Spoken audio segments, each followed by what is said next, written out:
E aí, pessoal, tudo beleza?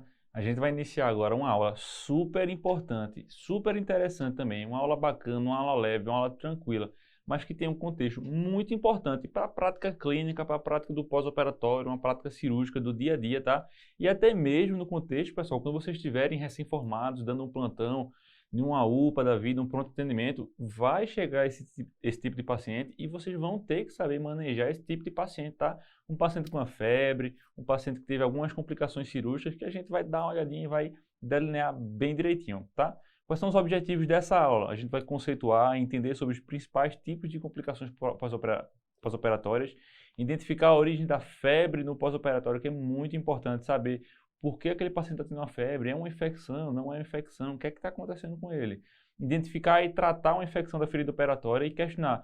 E aí, e se a ferida da cirurgia abrir? Se o paciente chegar para você com a ferida aberta, com a barriga aberta, aquela cirurgia que aconteceu, pode acontecer. E o que é que a gente vai fazer? Vamos lá. Iniciando aqui com um caso clínico bem bacana. Homem, 62 anos, diabético, hipertenso controlado, tabagista há 40 anos. Ou seja, múltiplas comorbidades.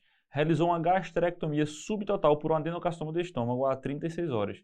Em leito de UTI, apresentou febre de 38,2 graus Celsius, associado a um quadro de desconforto respiratório discreto e saturação de oxigênio em 90%. De forma geral, o paciente ali no pós-operatório começou a ficar um pouquinho desconfortável da respiração, fez um pico febril, pós-operatório, pessoal, sempre tem que estar de olho, tá? E o exame físico vem com bom estado geral, corado, acianótico, redução de murmúrio vesicular em hemitórax esquerdo e sem demais alterações, tá? A gente fez um exame de imagem para conseguir dar uma investigada nesse paciente e aí o que é que a gente vê nesse exame de imagem, pessoal? No finalzinho da aula a gente vai dar um ok nessa imagem. E aí, quais são as perguntas que a gente fica? Qual é a primeira conduta do manejo clínico? Quais os achados no exame de imagem e como manejar o paciente em questão? Vamos lá.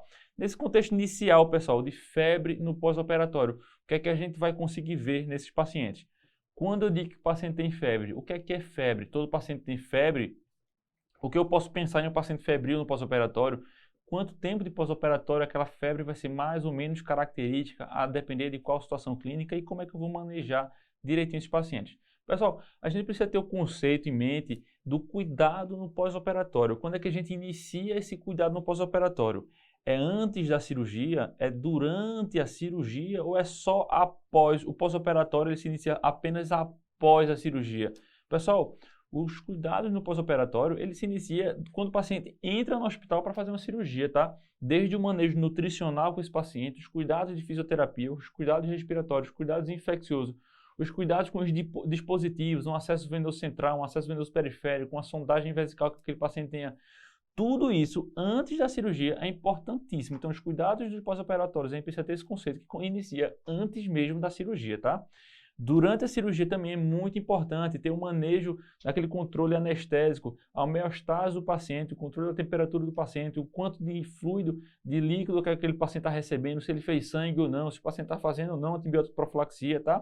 E também, importantíssimo, após o procedimento cirúrgico. Não é apenas quando o paciente se deita aqui na cama, que ele está deitado e vai fazer cirurgia, tá?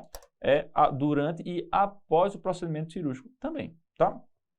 Nesse cuidado pós-operatório, a gente tem um protocolo acerto. Protocolo acerto, que é um manual brasileiro, inclusive, a gente tem vários delineamentos que eu vou aqui apenas pentear o que é importante para a gente saber. Existe um mnemônico Fast Hug X, que é que a gente vai saber. F de fasting, que é a dieta, a gente precisa manter a dieta desse paciente no pré-operatório adequada, dieta para sólidos de 6 a 8 horas, dieta para líquidos claros de 2 horas, dieta para leite materno nas criancinhas de 4 horas, a gente precisa ter o controle direitinho. Não deixar os pacientes de jejum 20 horas antes da cirurgia, 18 horas antes da cirurgia, porque tudo isso depleta a proteína do paciente, o paciente vai fazer um balanço nitrogenado negativo, e tudo isso depleta e complica cada vez mais o pós-operatório do paciente. Analgesia e controle sintomático do paciente é importantíssimo. O paciente precisa sair da cirurgia sem dor, precisa ter o controle álgico legal. Por quê? O paciente que não consegue ter ali aquela complacência pulmonar adequada, ele pode ter algumas complicações pulmonares associadas, tá? Sedação, se necessário, mantenha o paciente sedado. Se ele tem risco de ficar agressivo no pós-operatório, de remover os dispositivos, se necessário, faça e mantenha o paciente sob sedação. tromboprofilaxia nos pacientes que tem, a gente faz aquele score de Caprini, que eu não vou aprofundar agora, mas quando os pacientes têm indicação, a gente faz a tromboprofilaxia. Hidratação adequada, nem muito e nem pouco, tá? Não encharcar muito o paciente, nem deixar o paciente seco. Faça a hidratação adequada no nível basal adequado para o paciente. Úlceroprofilaxia, aqui no contexto de úlceras gástricas, tá? Paciente que tem indicação de fazer IBP, omeprazol no pós-operatório. Controle glicêmico, os pacientes, principalmente pacientes diabéticos, geralmente quando eles internam, a gente suspende os antidiabéticos orais, que ele tem um contexto mais pró-inflamatório, a gente não consegue fazer um controle glicêmico nos pacientes que fazem antidiabéticos orais, a gente suspende os antidiabéticos, deixa apenas controle com insulinoterapia, HGT, e aí vai controlando direitinho. Tem que manter o HGT bacana, legal, geralmente a gente deixa ali na faixa de 80 a 180 de HGT. Exames no pré-operatório, o que for necessário, a gente vai ter que lançar a mão para fazer um controle adequado do pós-operatório desse paciente, tá? O que eu sempre gosto de falar nesses pacientes é que a gente precisa manter a homeostase. O que é homeostase, Arthur? É manter o controle daquele paciente, é o equilíbrio do paciente, é equilíbrio de fluidos, é equilíbrio de eletrólitos, é equilíbrio nutricional.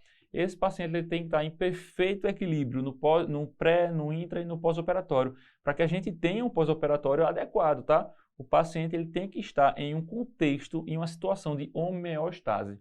E aí, quais são os sinais e sintomas que o paciente está saindo dessa balança, está saindo desse descontrole da homeostase? A gente vai ter o descontrole da dor do paciente. Lembrando que nos pacientes pós-cirúrgicos, normalmente eles têm dor até 48 horas. Se essa dor persiste por mais de 48 horas, o paciente está entrando em um contexto atípico, tá? O paciente está entrando em um contexto de algum sinal de alarme que a gente precisa, muitas vezes, investigar o porquê essa dor está se prolongando, tá? Cefaleia no pós-operatório a gente tem que investigar, pode ser um contexto de uma cefaleia pós-RAC, pode ser um contexto de uma dor, uma hipervolemia que o paciente esteja tendo, vômito, tem que controlar, tosse do paciente, a gente vai ver que a própria tosse aumenta os riscos de descência, de uma abertura da ferida operatória, a pirose, soluço, febre, pessoal, febre no pós-operatório importantíssimo que a gente vai abordar aqui nessa aula, e oligúria quando o paciente está em um contexto de hipovolemia ou outro contexto de que está fazendo uma falência renal causando uma oligúria, tá? E aí, o que é febre? O que é febre? Muitas vezes fala febre, temperatura acima de 37,8.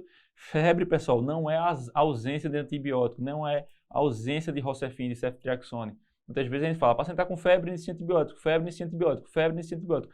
Não é isso, tá, pessoal? A gente precisa entender por que esse paciente está tendo uma febre no contexto de pós-operatório. E o que é febre? Febre, naturalmente, é uma elevação da temperatura corporal maior ou igual a 37,8. Abaixo disso, o paciente tem uma febrícula ou está subfebril. A gente só pode dizer que o paciente tem febre acima desse valor, 37,8, tá? A gente tem o hipotálamo, que é o centro que vai estar regulando o controle do termostato do corpo. Pessoal, um paciente que chega para você no ambulatório, ele mora a 20 km do hospital, foi correndo para o hospital, maratonista, chegou para você correndo no hospital. Você imediatamente aferiu a temperatura dele, temperatura de 38,1. O paciente está febril. Não necessariamente, né, pessoal? A gente sabe que o hipotálamo vai fazer esse controle do corpo a depender da situação exógena, a situação externa que o paciente está passando para controlar a temperatura dele, tá? Mesma forma, o paciente está em um ambiente muito frio, aquela sala de aula gelada, que deixa o ar-condicionado em 16, o paciente vai ter uma temperatura mais baixa. Ele pode ter febre? Pode ter uma febre subdiagnosticada, mas às custas de uma temperatura externa que vai estar balanceando. Então, assim, a gente precisa ter e saber esses meandros do que é a febre, tá? E o que é que vai estar causando essa febre? A gente tem os pirogênios. Os pirogênios, eles podem ser exógenos ou endógenos, que vão estar atuando no hipotálamo e vai estar desregulando o termostato do corpo, tá? E aí a gente precisa investigar a causa dessa desregulação do termostato do corpo da gente, tá? Como é que a gente investiga inicialmente a febre dos pacientes no contexto de pós-operatório? Chegou para você, seu José está no ambulatório ou está na enfermaria e ele começou a apresentar uma febre, a enfermeira lhe chamou, febre de 30, doutora, esse paciente aqui, eu medi ele, achei ele quentinho, coloquei um termômetro, veio com a febre de 38,2. E aí, o que é que a gente faz agora? Você não pode ficar perdido nessa situação, tá, pessoal? Vamos delinear, fazer um protocolo de o que é que você tem e deve investigar nesse paciente. Seu José, o senhor teve sintomas de gripagem nos últimos 7 dias? O que é que está acontecendo com o senhor? Teve febre, coriza antes da cirurgia? Não, bacana. Teve algum sintoma abdominal, dor abdominal, tá ali com desconforto abdominal, alguma coisa que esteja causando algum sintoma de desconforto?